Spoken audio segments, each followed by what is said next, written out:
The screams that pierced the humid Savannah air at dawn on July 4, 1837, weren't celebrations of American freedom.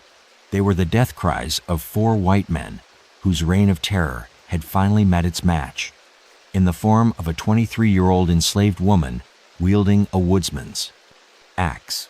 The sound of splintering wood mixed with something far more sinister as Rita brought justice to the Blackwood plantation in the only language her masters had ever taught her. This is the story of how one woman's desperate act of self-defense became the most feared slave rebellion in Georgia history, and why the truth was buried so deep that it took over a century to surface. The Blackwood plantation house echoed with the sound of heavy boots on cypress floorboards. The sickly sweet scent of magnolia blossoms couldn't mask the underlying odor of fear and violence that had permeated the walls for years, while the rough-hewn timber beams bore witness to horrors that no Independence Day celebration could ever cleanse.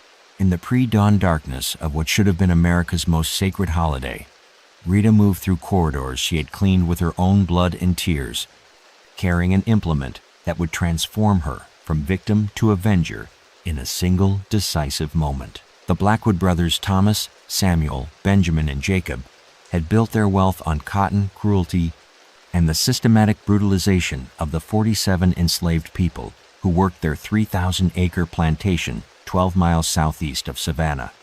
But Rita was different from the other enslaved workers.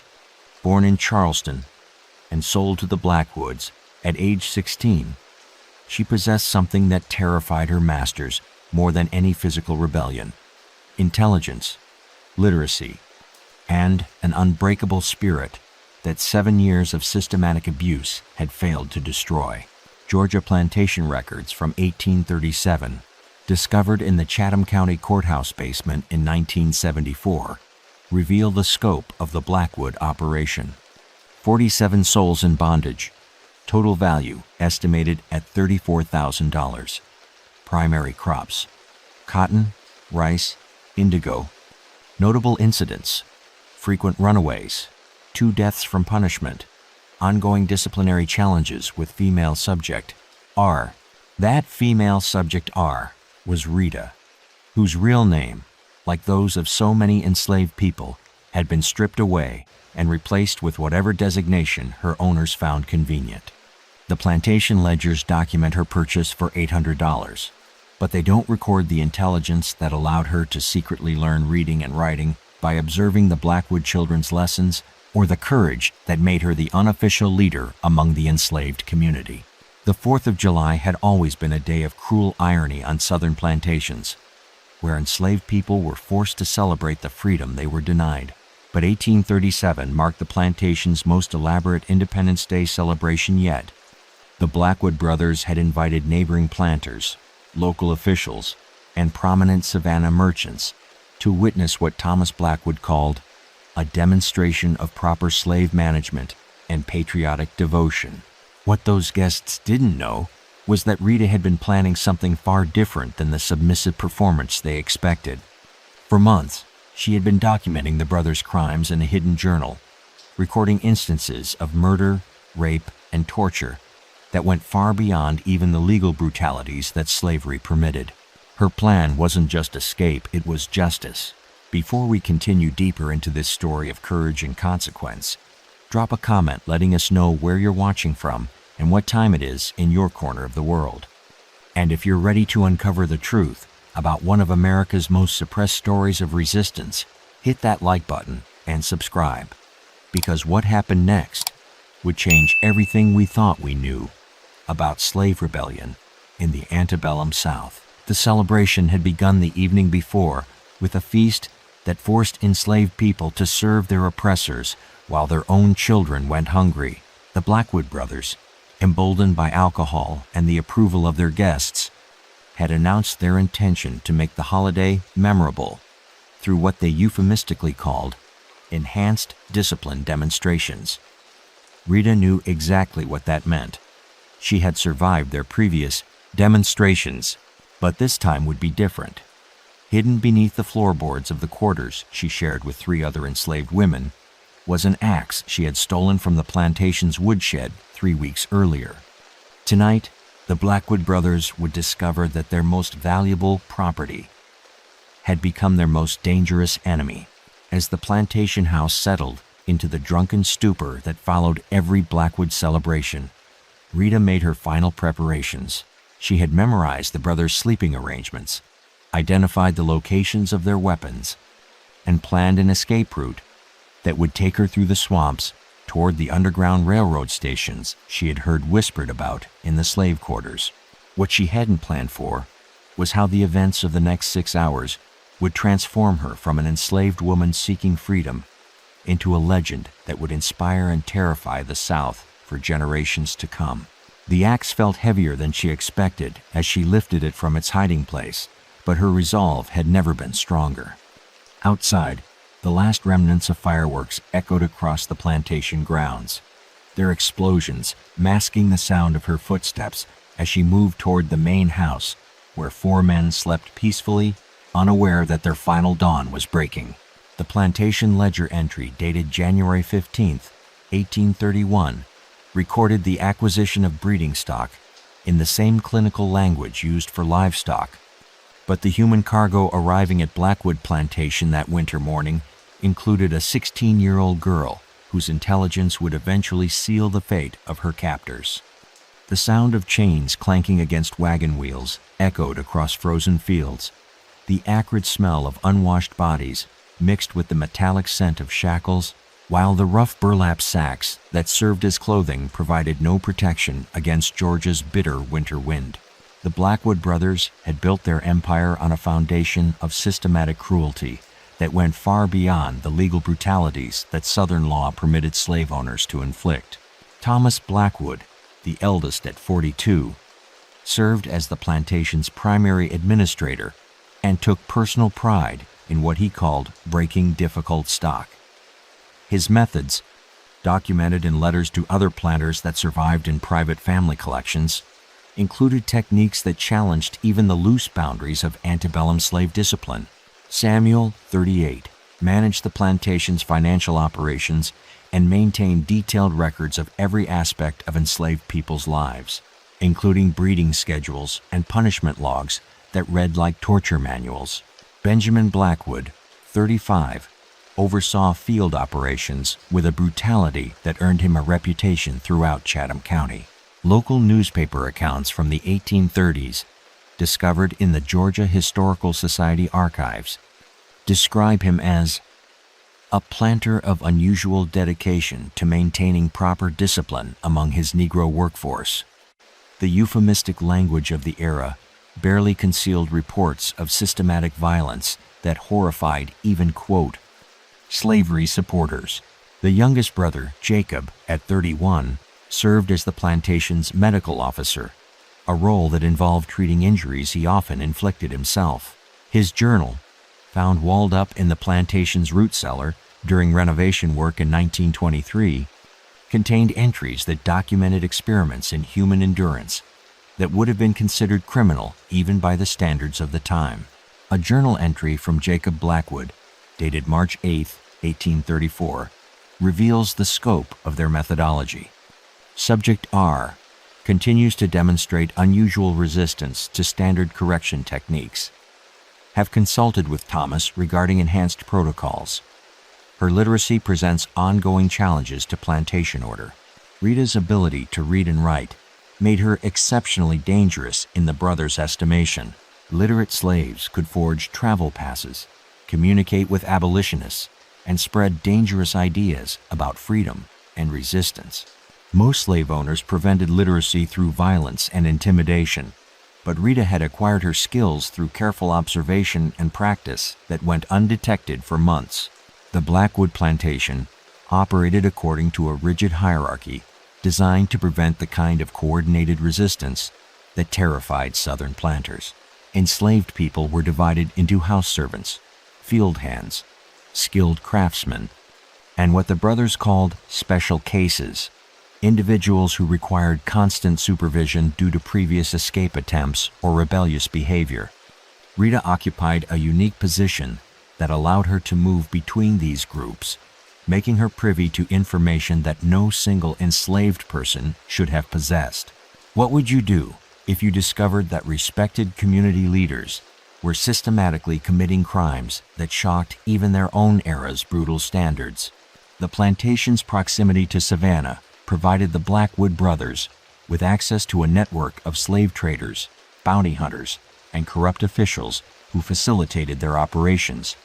Letters between Thomas Blackwood and Savannah merchant families reveal a coordinated system for acquiring enslaved people with specific characteristics, particularly young women, who could be used for both labor and what plantation records euphemistically termed domestic purposes.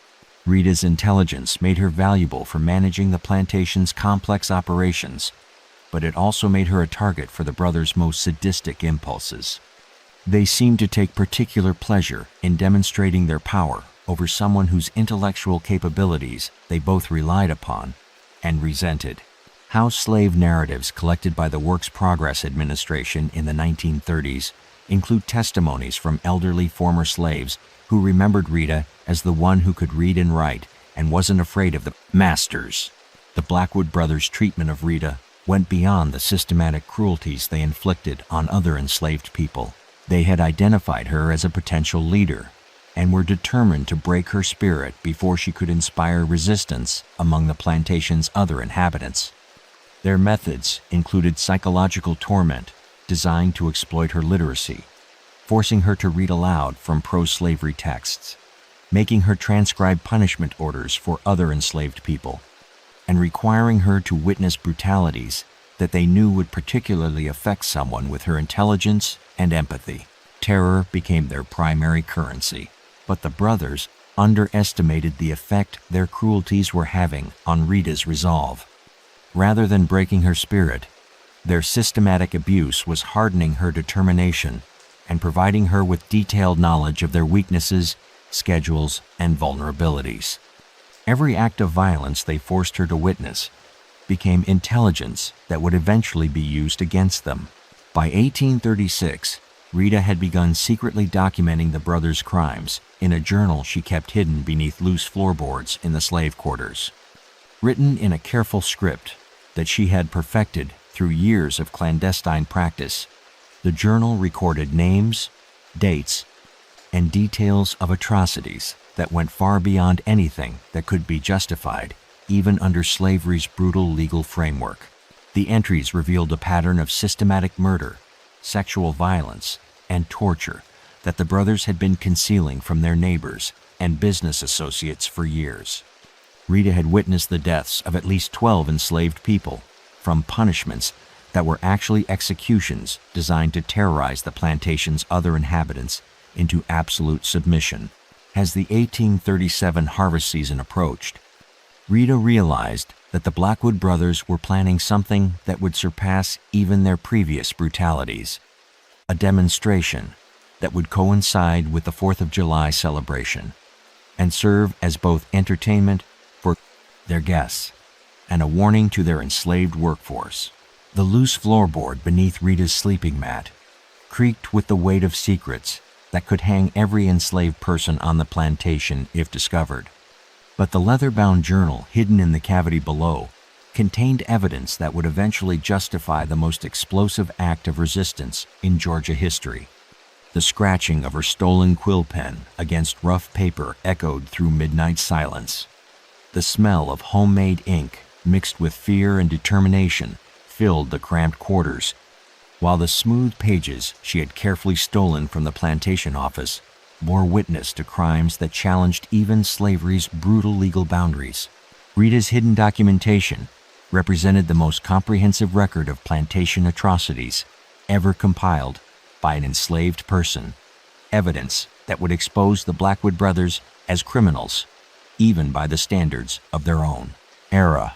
The journal's first entries, dated back to October 1835, recorded incidents with clinical precision that revealed Rita's extraordinary intelligence and her understanding that documentation might someday serve as evidence. Master Thomas struck down old Peter with iron bar for speaking without permission. Peter died 3 days hence from head wounds. Told visitors he fell from wagon. The stark factual tone masked the horror of witnessing systematic murder disguised as discipline. Each entry built upon the last, creating a pattern of escalating violence that the brothers believed they had successfully concealed from outside scrutiny. Rita's careful observations revealed that the Blackwoods had perfected techniques for killing enslaved people, while maintaining plausible explanations for their death's methods that allowed them to eliminate troublemakers without attracting unwanted attention from authorities.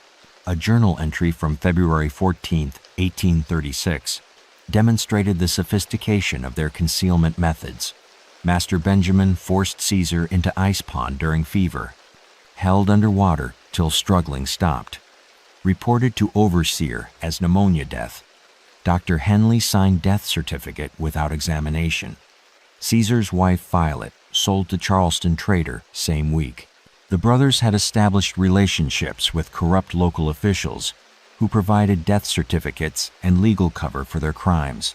Dr. Session, William Henley, Chatham County's medical examiner, had been signing false death certificates for the Blackwood plantation for over 3 years, receiving payment in cotton futures and occasional gifts of enslaved people for his cooperation.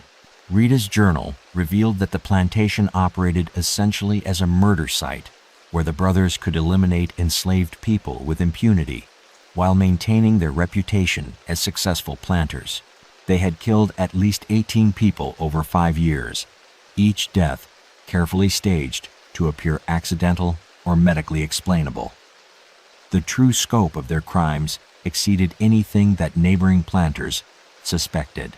The journal's most disturbing entries documented the brothers' systematic sexual violence against enslaved women, crimes that went far beyond the rape that was already commonplace on southern plantations. The Blackwoods had developed elaborate techniques for psychological torment that preceded and accompanied their physical assaults, methods designed to break their victims' spirits before destroying their bodies. How do you maintain sanity while documenting horrors that you're powerless to prevent? Rita's entry from May 20th, 1836, revealed the calculated nature of their sexual terrorism. Master Samuel forced Mary to watch her daughter Susanna's assault, told Mary her resistance would determine child survival. Mary held silent as commanded. Susanna found dead in well next morning. Samuel told others she fell while drawing water. The brothers used enslaved women's maternal instincts as weapons, forcing mothers to choose between resistance and their children's lives. They had perfected psychological manipulation techniques that made their victims complicit in their own abuse, ensuring silence through systematic exploitation of family bonds. The emotional devastation this caused often proved more effective than physical violence in maintaining control. Rita documented 14 sexual assaults that resulted in pregnancies, with the brothers selling the resulting children to distant plantations to eliminate evidence of their crimes. They had established a network of slave traders who specialized in disposing of problem inventory without asking questions about origins or circumstances. The journal's entries grew more detailed as Rita's documentation skills improved and her access to information expanded. By 1837, she was recording conversations between the brothers that revealed their awareness of their crime's illegal nature and their confidence that their social position would protect them from consequences. A conversation Rita overheard on March 15, 1837, demonstrated their consciousness of guilt. Thomas reminded brothers that visiting planters must see only cooperative slaves during July celebration, suggested eliminating any who might speak inappropriately to guests. Jacob volunteered to prepare necessary medical explanations. Justice postponed is justice denied.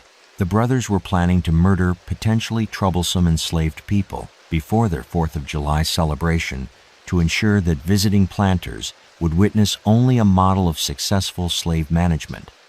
Rita's name appeared on their elimination list, along with 6 other enslaved people who had shown signs of intelligence or independence that might embarrass the brothers in front of their guests. Rita realized that documenting their crimes was no longer sufficient. The evidence she had gathered would die with her unless she acted to preserve both the journal and herself. Her documentation had revealed not just individual atrocities, but a systematic pattern of murder and torture that implicated local officials, medical professionals, and business associates in a conspiracy that reached throughout Chatham County's power structure. The journal's final planning entries, written during June 1837, showed Rita's transformation from documenter to strategist. She began recording the brothers' schedules, weapons locations, and security routines with the precision of someone planning a military operation. Her intelligence gathering had revealed that their confidence in their impunity had made them careless about personal protection. By late June, Rita had identified the perfect opportunity for action. The 4th of July celebration would bring the brothers together in the main house, while most of the plantation's overseers were either drunk or absent. The fireworks and festivities would provide noise cover, and the brothers' traditional post-celebration drinking would leave them vulnerable in ways they had never experienced. The journal's last entry before July 4th was a single line that revealed Rita's final transformation from victim to executioner. Independence Day approaches. Time to teach the meaning of freedom. The sound of drunken laughter echoed across the plantation grounds as Thomas Blackwood raised his glass to toast the natural order that God has blessed our great nation with, while the scent of roasted pig mixed uneasily with the sweat and fear of 47 enslaved people forced to serve their oppressors' celebration. The rough wooden planks of the main house veranda groaned under the weight of Georgia's most prominent planters, all gathered to witness what the Blackwood brothers had promised would be their most memorable 4th of July demonstration yet. Rita moved among the white guests like a shadow, serving whiskey and collecting intelligence that would determine whether she lived to see another sunrise. The gathering represented the pinnacle of Chatham County society, plantation owners whose combined holdings encompassed over 50,000 acres and nearly 2,000 enslaved people. Judge Morrison Fletcher presided over the festivities from his position of honor beside Thomas Blackwood, his judicial robes replaced with plantation casual wear that couldn't disguise his role as the legal architect of the region's slave control system. Sheriff Augustus Whitman, whose enforcement of fugitive slave laws had earned him a reputation for particular brutality, regaled guests with stories of successful manhunts that had ended in public executions. Dr. William Henley, the medical examiner whose false death certificates had protected the Blackwood brothers for years, demonstrated his scientific theories about racial inferiority to an audience that applauded his pseudo-medical justifications for the evening's planned entertainment. The convergence of judicial, law enforcement, and medical authority in support of the Blackwoods revealed the systematic nature of the conspiracy that had protected their crimes. Rita's ability to move invisibly among these conversations provided her with crucial intelligence about the night's planned events. The brothers hadn't simply invited guests to witness slave discipline. They had orchestrated a coordinated demonstration designed to showcase their management techniques to potential investors and political allies who were considering expanding slavery's reach into new territories. A conversation she overheard between Judge Fletcher and Thomas Blackwood revealed the political dimensions of the evening's agenda. Your methods here could serve as a model for territorial expansion. Congress needs to understand that proper Negro management requires firm protocols that lesser planters lack the resolve to implement. The 4th of July celebration was actually a recruiting event for a broader conspiracy aimed at expanding slavery's most brutal practices across the American frontier.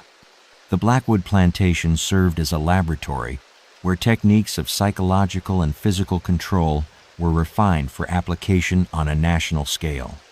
Rita's documentation had unknowingly captured evidence of a plot that extended far beyond individual plantation crimes. Samuel Blackwood's detailed presentation to the assembled guests outlined protocols for breaking resistant stock that would be distributed to planters in Arkansas, Mississippi, and Texas territories. His techniques combined systematic sexual violence, family separation, and public executions in ways designed to eliminate the possibility of organized resistance. The brothers had reduced human bondage to a precise science that they intended to teach others. What would you do if you discovered that your community's leaders were planning to export their worst practices to new populations? The evening's entertainment began with forced performances by enslaved children whose parents were required to watch from designated areas. The psychological torment of forcing families to participate in their own humiliation while maintaining expressions of gratitude represented the kind of sadistic innovation that had made the Blackwood Plantation a model for other slaveholders seeking maximum control.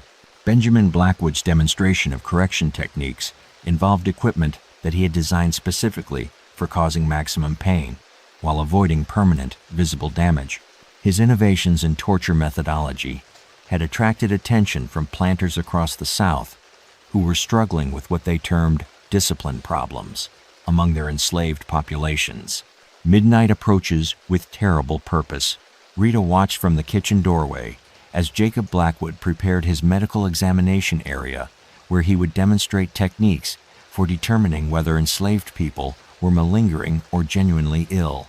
His methods involved procedures that were essentially torture disguised as medical science, designed to eliminate any possibility that enslaved people could avoid work through claims of sickness or injury. The assembled guests took notes throughout these demonstrations, treating human suffering as educational material that would improve their own plantation operations.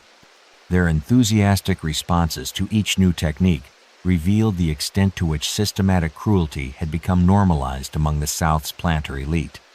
Rita realized she was witnessing not just individual crimes, but the development of systematic policies that would affect thousands of enslaved people across multiple states. As the evening progressed toward its climax, Rita learned that the brothers had selected her as the centerpiece of their final demonstration. Thomas Blackwood announced to the assembled guests that they would witness the correction of an enslaved person who had been caught attempting to read and write crimes that required the most severe punishment to prevent their spread among other enslaved people. The announcement triggered enthusiastic applause from guests who understood that literacy among enslaved people represented an existential threat to the entire slavery system. Rita's intelligence made her particularly dangerous because it challenged the racial theories that justified human bondage. Her public destruction would serve as both entertainment and political statement for the assembled planters. Rita's years of careful observation had revealed that the brothers' confidence in their impunity made them predictably careless about personal security. They never locked their bedroom doors, kept loaded weapons in easily accessible locations, and followed routines that made them vulnerable to someone with detailed knowledge of their habits. Their certainty that no enslaved person would dare to resist them had created opportunities that Rita was prepared to exploit.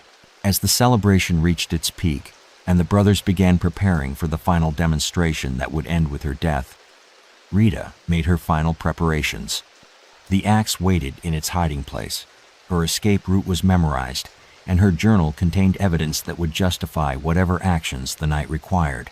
The fireworks exploding over Savannah Bay provided perfect cover as Rita moved toward the main house, knowing that the next few hours would determine whether justice would finally come to the Blackwood Plantation, or whether her own death would simply become another entry in someone else's hidden journal of horrors.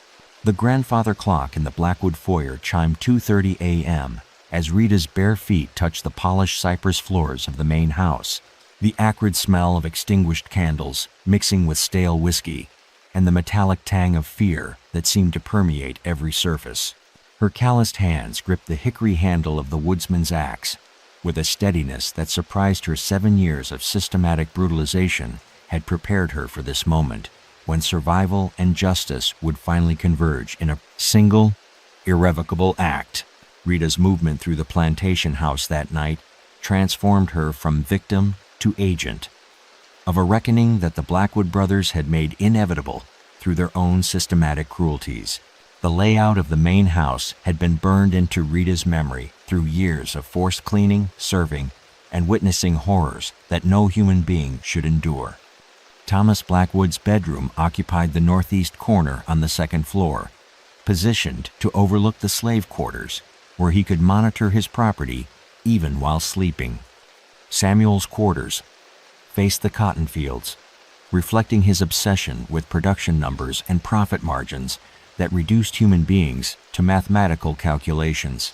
Benjamin had chosen rooms adjacent to the punishment areas behind the main house, convenient for his role as the plantation's primary enforcer.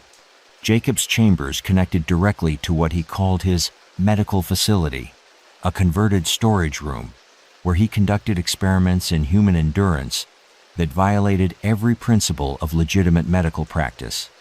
The brothers' room assignments revealed their individual obsessions and provided Rita with crucial tactical intelligence. Rita's first target was Thomas, whose position as the plantation's ultimate authority made him responsible for every death, every assault, every act of systematic terror that had defined life at Blackwood Plantation. Her years of documentation had revealed him as the architect of a system that treated enslaved people as disposable resources whose destruction served both practical and psychological purposes. The bedroom door opened silently. The brothers' confidence in their safety had made them careless about basic security measures. Thomas Blackwood lay unconscious from the evening's celebration, surrounded by the luxury that had been purchased with the blood and suffering of 47 human beings. His breathing was heavy with alcohol and the satisfaction of a man who believed himself untouchable. Rita stood over the sleeping figure for a moment that felt like an eternity, knowing that her next action would cross a line from which there could be no return.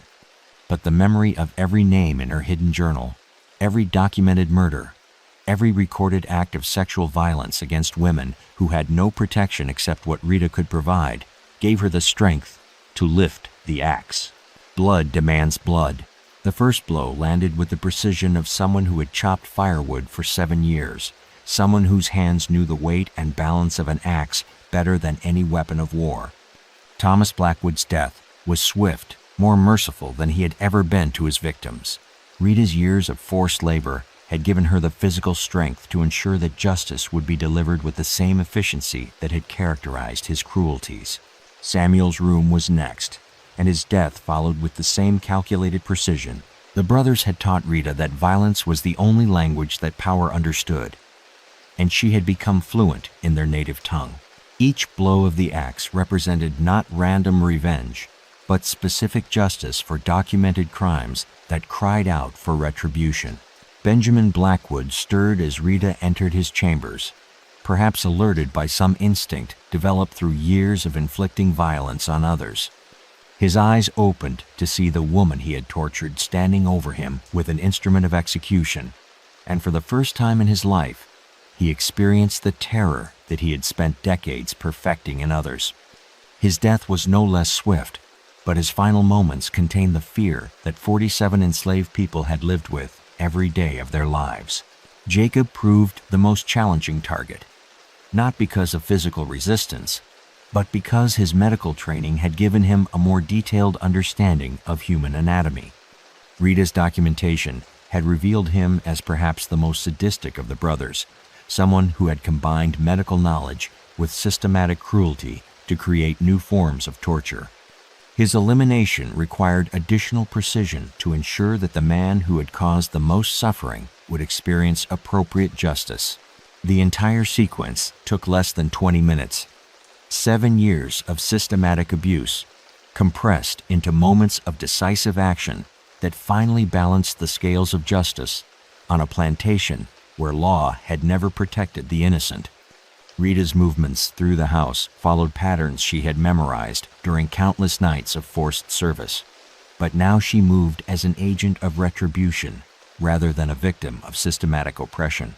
What drove Rita through those final rooms wasn't hatred, but something far more dangerous to the slavery system: the absolute certainty that what she was doing was right. Her journal had documented crimes that exceeded even slavery's brutal legal boundaries, and her actions represented the only form of justice available to people whom the law refused to protect. The silence that followed was profound. the kind of quiet that comes when systematic terror finally meets its end. For the first time in 7 years, Rita stood in the Blackwood plantation house without fear, surrounded by evidence of justice delivered by someone who had been denied every legal means of protection or redress. Dawn was approaching, and with it would come the discovery that would transform Rita from an enslaved woman into the most wanted fugitive in Georgia history. But for this moment, in the pre-dawn darkness of July 4th, 1837, justice had finally found its way to a plantation where 47 human beings had been waiting for someone brave enough to demand it. The grandfather clock in the Blackwood foyer chimed 2:30 a.m. as Rita's bare feet touched the polished cypress floors of the main house. The acrid smell of extinguished candles mixing with stale whiskey, and the metallic tang of fear that seemed to permeate every surface. Her calloused hands gripped the hickory handle of the woodsman's axe with a steadiness that surprised her. 7 years of systematic brutalization had prepared her for this moment when survival and justice would finally converge in a single, irrevocable act. Rita's movement through the plantation house that night transformed her from victim to agent of a reckoning that the Blackwood brothers had made inevitable through their own systematic cruelties. The layout of the main house had been burned into Rita's memory through years of forced cleaning, serving, and witnessing horrors that no human being should endure. Thomas Blackwood's bedroom occupied the northeast corner on the second floor, positioned to overlook the slave quarters where he could monitor his property even while sleeping. Samuel's quarters faced the cotton fields, reflecting his obsession with production numbers and profit margins that reduced human beings to mathematical calculations. Benjamin had chosen rooms adjacent to the punishment areas behind the main house, convenient for his role as the plantation's primary enforcer. Jacob's chambers connected directly to what he called his medical facility, a converted storage room where he conducted experiments in human endurance that violated every principle of legitimate medical practice. The brothers' room assignments revealed their individual obsessions and provided Rita with crucial tactical intelligence. Rita's first target was Thomas, whose position as the plantation's ultimate authority made him responsible for every death, every assault, every act of systematic terror that had defined life at Blackwood Plantation. Her years of documentation had revealed him as the architect of a system that treated enslaved people as disposable resources whose destruction served both practical and psychological purposes.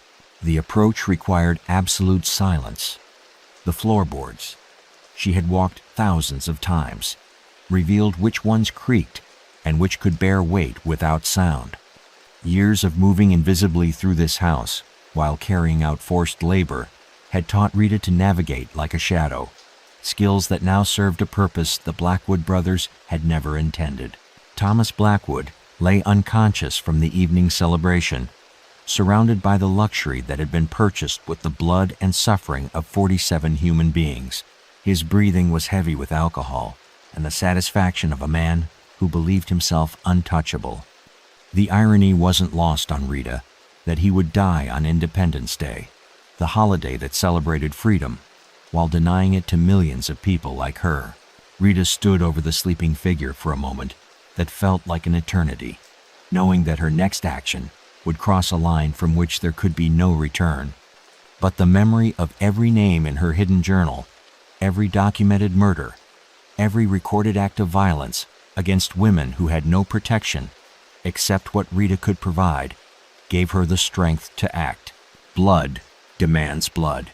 The confrontation was swift and decisive, more merciful than Thomas Blackwood had ever been to his victims. Rita's years of forced labor had given her the physical strength necessary to ensure that justice would be delivered with the same efficiency that had characterized his cruelties. The man who had systematically destroyed lives for profit would contribute no more to human suffering. Samuel's room was next, and his fate followed with the same calculated precision. The brothers had taught Rita that violence was the only language that power understood, and she had become fluent in their native tongue. Each action represented not random revenge, but specific justice for documented crimes that cried out for retribution. Benjamin Blackwood stirred as Rita entered his chambers, perhaps alerted by some instinct developed through years of inflicting violence on others. His eyes opened to see the woman he had tortured standing over him with an instrument of justice, and for the first time in his life, he experienced the terror that he had spent decades perfecting in others. His final moments contained the fear that 47 enslaved people had lived with every day of their lives. Jacob proved the most challenging, not because of physical resistance, but because his medical training had given him a more detailed understanding of what was happening. Rita's documentation had revealed him as perhaps the most sadistic of the brothers, someone who had combined medical knowledge with systematic cruelty to create new forms of torture. His elimination required additional determination to ensure that the man who had caused the most suffering would face appropriate consequences. The entire sequence took less than 30 minutes, 7 years of systematic abuse, compressed into moments of decisive action that finally balanced the scales of justice on a plantation where law had never protected the innocent. Rita's movements through the house followed patterns she had memorized during countless nights of forced service, but now she moved as an agent of retribution rather than a victim of systematic oppression. What drove Rita through those final rooms wasn't hatred, but something far more dangerous to the slavery system: the absolute certainty that what she was doing was necessary. Her journal had documented crimes that exceeded even slavery's brutal legal boundaries, and her actions represented the only form of justice available to people whom the law refused to protect. The silence that followed was profound, the kind of quiet that comes when systematic terror finally meets its end.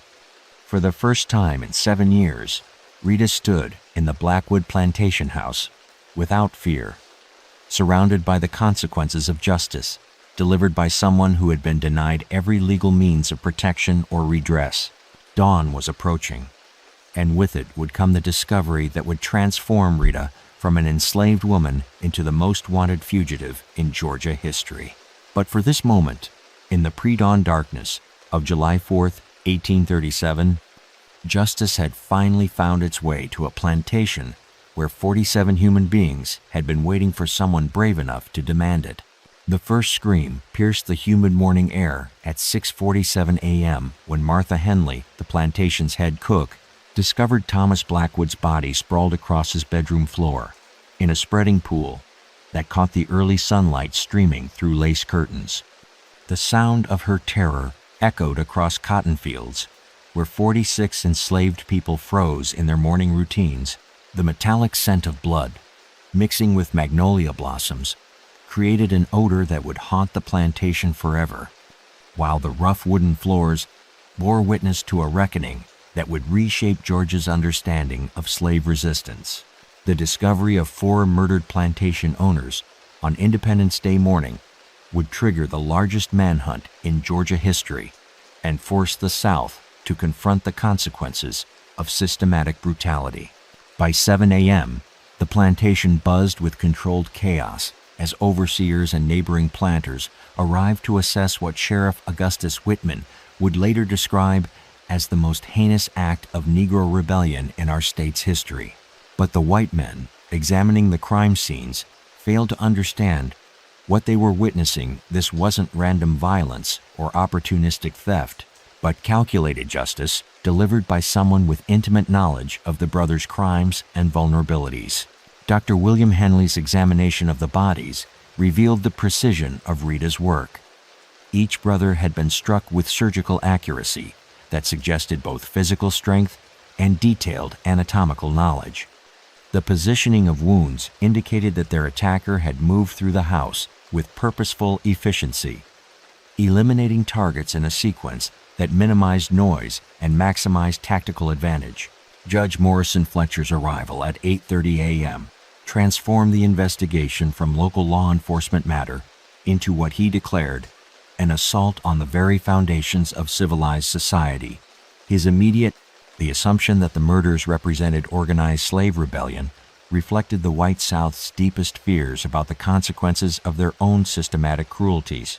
These deaths were not random acts of violence, Fletcher announced to the assembled crowd of planters and officials. They represent coordinated resistance that threatens every plantation from here to Charleston. We must respond with measures that ensure such rebellion never occurs again. The judge's interpretation ignored crucial evidence that pointed to individual action rather than group conspiracy. Rita's careful elimination of only the Blackwood brothers while leaving overseers and other whites unharmed suggested personal rather than political motives. But acknowledging individual resistance would require confronting the specific crimes that had motivated it, a conversation that Fletcher and his allies were determined to avoid. Sheriff Whitman's initial investigation focused exclusively on the plantation's enslaved population, operating from the assumption that the murders must have involved multiple participants. His interrogation methods, which included techniques that violated even Georgia's minimal protections for enslaved people, revealed the white establishment's panic at discovering that their victims were capable of effective resistance. What would you do if your investigation revealed that the victims had been systematically committing crimes that justified their deaths? The sheriff's examination of the main house yielded evidence that contradicted his group conspiracy theory.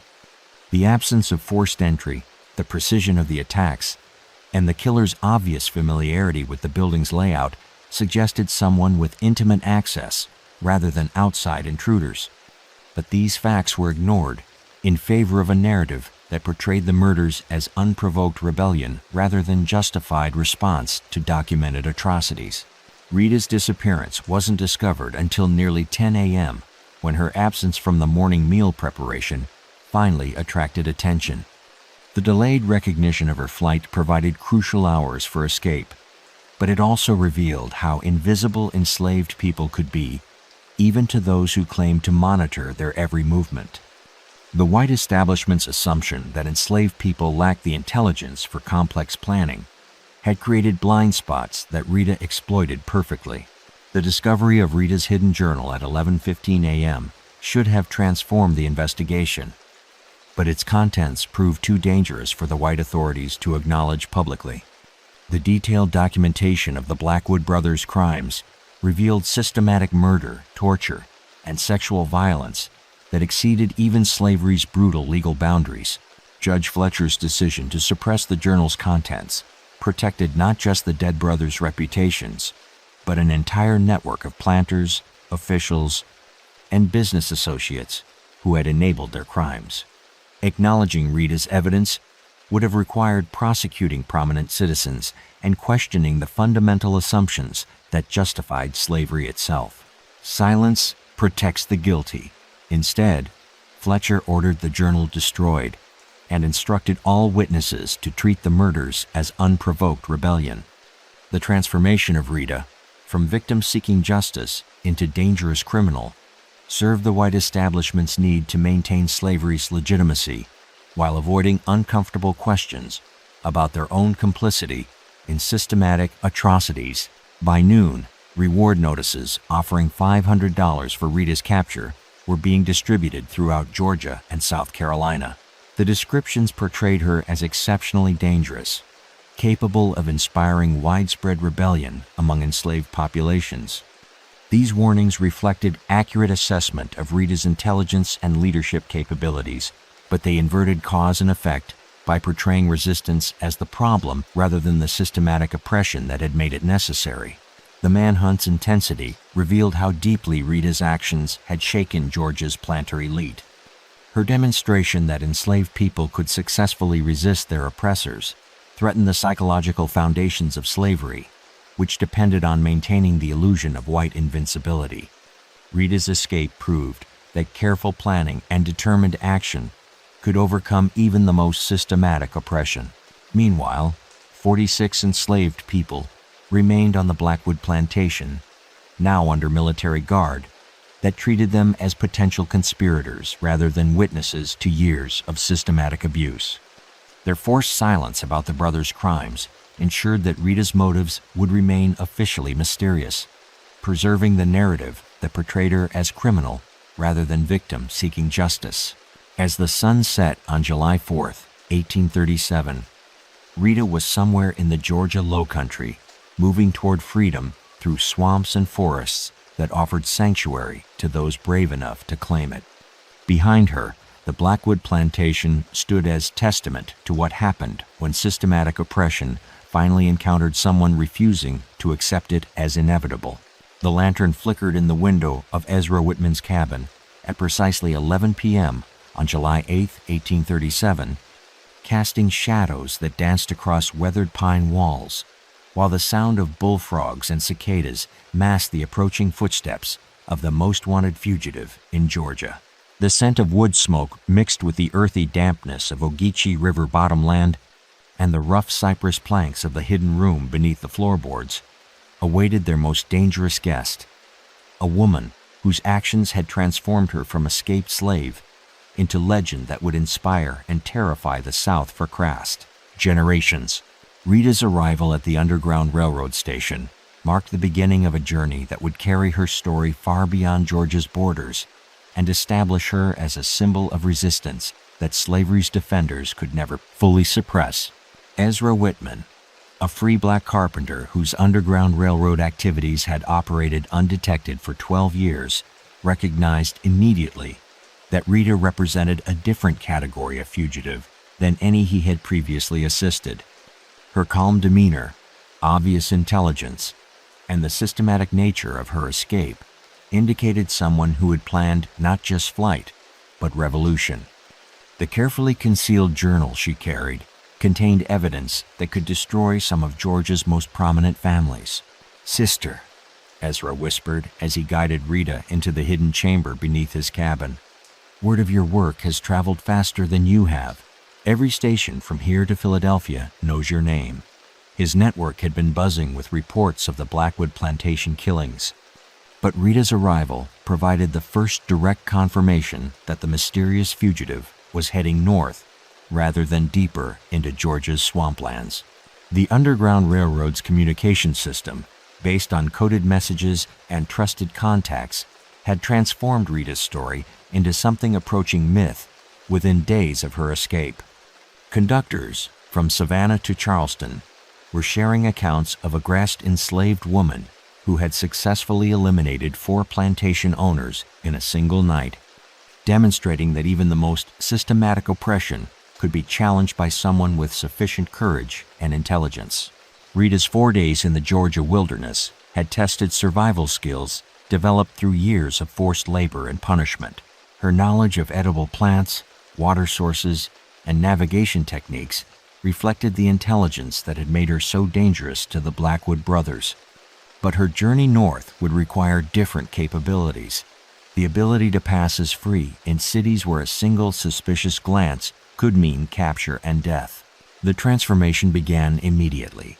Ezra's wife, Sarah, provided Rita with clothing appropriate for a free woman of modest means, traveling north for domestic work. The rough linsey-woolsey dress and worn but respectable shoes replaced the plantation clothing that would have marked her as a fugitive. More importantly, Sarah began teaching Rita the subtle behaviors and speech patterns that distinguished free black women from those escaping slavery. How do you rebuild your identity when everything about your life has been controlled by others? The psychological preparation proved as crucial as the physical disguise. Rita had lived her entire adult life under constant surveillance, forced to anticipate white people's reactions and modify her behavior to avoid punishment. Learning to move and speak as a free woman required unlearning reflexes that had been beaten into her through years of systematic oppression. Ezra's coaching sessions revealed the complexity of navigating a society where legal status could shift based on geography, documentation, and the whims of local authorities. Rita would need to master not just the appearance of freedom, but its psychological reality. The confidence that came from believing she had the right to exist without permission from white authority figures. The journal Rita carried represented both her greatest protection and her most dangerous liability. Its documented evidence of the Blackwood brothers' crimes could justify her actions to anyone willing to read it. But possessing such inflammatory material in the wrong circumstances could mean immediate execution. Ezra helped her develop strategies for concealing and accessing the journal based on specific situations she might encounter. A letter from Philadelphia conductor William Still, dated July 10th and delivered through the railroad's efficient communication network, revealed the national significance Rita's story had already achieved. The sisters' actions have inspired our people from Baltimore to Boston. Her courage proves that even the most systematic oppression can be challenged by those willing to risk everything for justice. The Underground Railroad's leadership recognized that Rita's story could serve purposes beyond individual rescue. Her successful resistance against systematic brutality demonstrated that enslaved people possessed both the intelligence and capability for effective rebellion, challenging racist assumptions that justified slavery's continuation. Rita had become a symbol of what was possible when oppression finally encountered someone refusing to accept it. Freedom has many faces. By July 15th, Rita was ready for the next phase of her journey, a passage through South Carolina that would test every skill she had learned during her week of intensive preparation. The route would take her through Charleston, where bounty hunters were specifically searching for a woman matching her description, then north, through territories where her legal status remained uncertain. But her chances of survival improved with each mile. Ezra's final gift was a letter of introduction to conductors in Philadelphia, but more importantly, he provided Rita with something no enslaved person had ever possessed: the psychological certainty that she deserved freedom and the confidence to claim it. His station had transformed fugitives into free people through more than physical disguise. It had taught them to believe in their own humanity after years of systematic dehumanization. As Rita prepared to leave the safety of Ezra's cabin for the dangerous journey north, she carried with her more than evidence of the Blackwood brothers' crimes. She carried proof that systematic oppression could be challenged, that intelligence and courage could overcome even the most brutal circumstances, and that justice, however delayed, could eventually find its way to those brave enough to demand it. The woman who walked into the Georgia night on July 16th bore little resemblance to the enslaved person who had escaped the Blackwood plantation 2 weeks earlier. Rita had been reborn as something that slavery's defenders feared most: a free black woman who understood exactly what freedom meant and was prepared to do whatever was necessary to preserve it.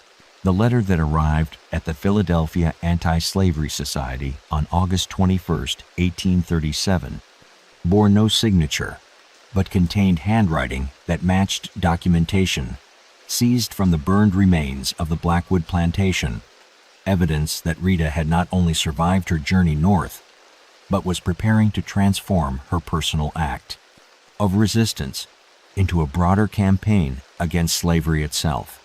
The sound of printing presses echoed through the Society's headquarters as abolitionists prepared to distribute Rita's journal entries across the North.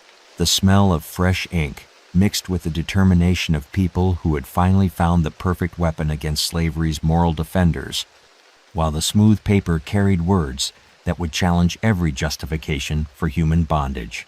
Rita's story had evolved from individual resistance into a coordinated assault on slavery's legitimacy that would inspire resistance movements for generations to come.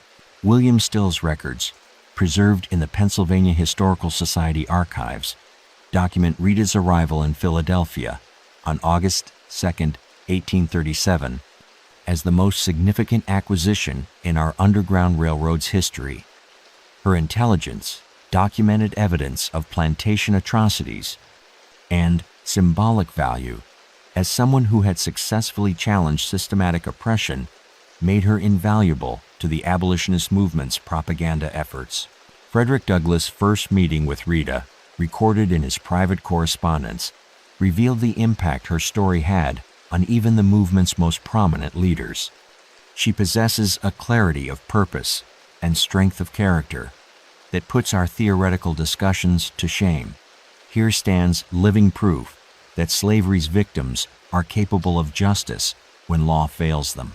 Rita's journal became the cornerstone of abolitionist publications that reached audiences across the North and into Europe. Her documented evidence of systematic murder, torture, and sexual violence challenged slavery's defenders to justify practices that exceeded even their own era's brutal standards.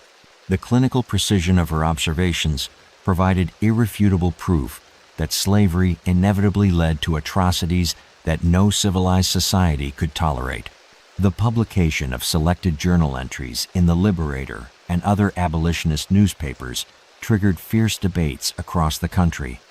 Southern newspapers denounced the accounts as fabricated propaganda, but their defensive responses revealed how accurately Rita's documentation had exposed the reality of plantation life.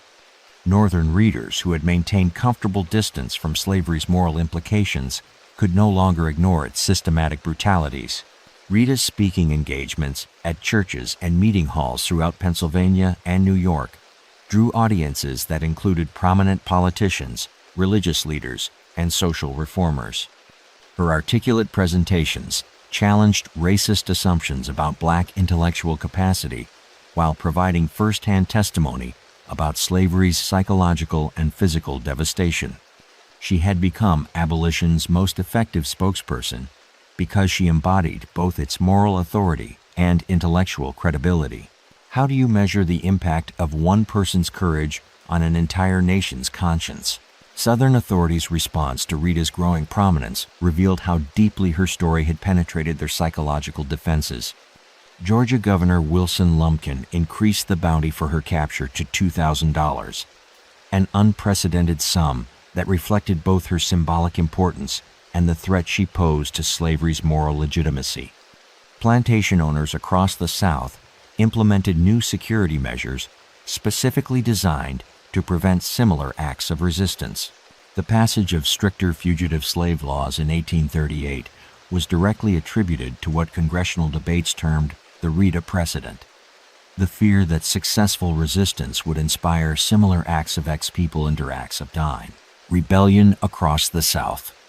Her story had forced slavery's defenders to acknowledge that their system depended on systematic terror to maintain control, an admission that undermined their claims about slavery's benevolent nature. Rita's collaboration with Harriet Tubman, beginning in 1839, created the Underground Railroad's most effective rescue team. Rita's intelligence and planning capabilities complemented Tubman's operational skills, resulting in operations that extracted entire families from plantations where systematic abuse made resistance inevitable. Their combined efforts saved over 300 enslaved people during the decade preceding the Civil War. The influence of Rita's story extended beyond immediate rescue operations to long-term strategy development for anti-slavery resistance. Her successful elimination of the Blackwood brothers had demonstrated that systematic oppression could be challenged through individual action when collective resistance proved impossible. This principle would later influence military strategies during the Civil War and civil rights tactics during Reconstruction. Justice delayed becomes justice denied. Rita's final documented appearance occurred at the Seneca Falls Convention in 1848, where her speech connecting women's rights to abolitionist causes helped establish the intellectual framework for intersectional social justice movements. Her argument that systematic oppression required coordinated resistance across multiple fronts influenced reform strategies that extended far beyond slavery abolition. The disappearance of Rita's trail after 1850 reflected her transformation from public figure into underground operative whose activities required complete secrecy.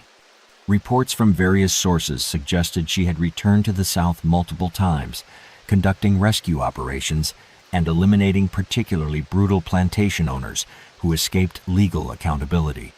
These accounts, never fully verified, contributed to her legend while protecting her operational security.